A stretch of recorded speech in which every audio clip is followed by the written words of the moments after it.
Good morning friend. एक 48 years old female patient मेरे पास इलाज के लिए आई और उसको मल्टीपल स्टोन का प्रॉब्लम था। और जब मैंने उससे ये पूछा कि आपको मेन क्या तकलीफ होता है, क्या दुख होता है, तो वो इमोशनल होते हुए बोले कि सर क्या बताऊँ सर, मेरा बेटा है ना, मेरे बेटे के लिए इतना कुछ किया और वो आज भी मुझे कहता है कि वहाँ कि तूने मेरे लिए क्या किया।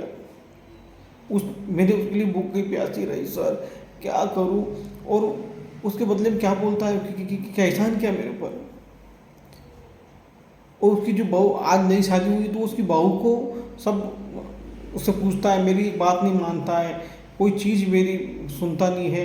मैंने उसको कोई राय दी कि बेटा अभी गाड़ी मत ले, तो वो बात भी उसने मेरी नहीं मानी है, उस बहू की मानी जो उसने गाड़ी का बोला। सर मेरी कोई घर में इज्जत नहीं है सर, कि मैंने उसके लिए इतना कुछ किया और आज वो मुझे ये दे रहा है। तो यहाँ पर रूब्रिक कंसिडर किया मैंने, lamenting because he is not appreciated, क्योंकि इसने कुछ किया है और उसके बदले में ये कुछ एक्सपेक्ट कर रही है बच्चों से या फैमिली से, और वो नहीं मिल रहा है, इसलिए वो परेशान हो रही है, दुखी हो रही है, उसको घर में वो इज्जत नहीं मिल रही है, रिस्पेक्ट डिज़ायर।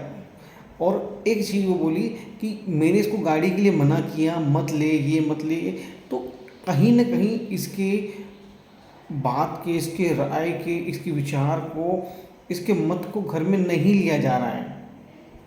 तो तो इसका ये चाहना है कि मैं जो कह रही हूँ उसकी बात को नहीं माना जा रहा है। इसके लिए आप रूब्रिक, बहुत अच्छा रूब्रिक है, ओपिनियंस एक्सपेक्ट हर ओपिनियन टू बी रिस्पेक्टेड। ये जो घर में राय दे रही है, ये जो घर में बोल रही कि मैं भी उम्र दराज हूँ, मैंने भी उम्र ली है, मुझे पता है कब क्या कहाँ पैसा इन्वेस्ट करना है, पर वो मेरा बेटा मुझसे ये नहीं पूछता है और उस नई नवेली बहू से पूछता है।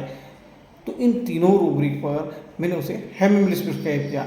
हेमेमिलिस का कोर ही उसकी रिस्पेक्ट है, क्योंकि वो अपने आप को बहुत ग्रेट समझती है कि मैंने सब कुछ किया है। और आज जब, क्योंकि जब हम अगर नॉर्मली देखा जाए तो हमारे बड़े बुजुर्ग हमको क्या करते थे कि कुछ जब आप कोई काम करो तो अपने लेफ्ट हैंड से कोई काम करो तो राइट हैंड को पता नहीं होना चाहिए, या कुछ करो तो आप रिटर्न की उम्मीद मत करो। बट हेमा मालिनी को रिटर्न में रिस्पेक्ट की, अप्रिसिएशन की, और उसको ऐसा फील होता है कि मुझे नेगलेक्ट किया जा रहा है, मुझे डिस्पाइज किया जा रहा है, मेरी बातों को पूछा नहीं जा रहा है, मुझे आउटकास्ट किया जा रहा है।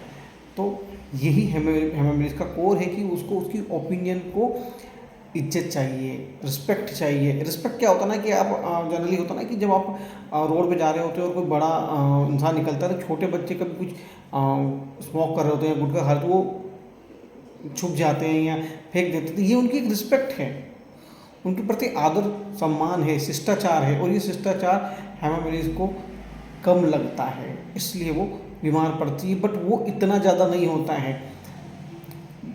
एक रूब्रिक है डिस्पेयर फ्रॉम स्मॉल क्रिटिसिज्म, छोटे छोटे क्रिटिसिज्म से हेमा मालिनी बीमार हो जाती है।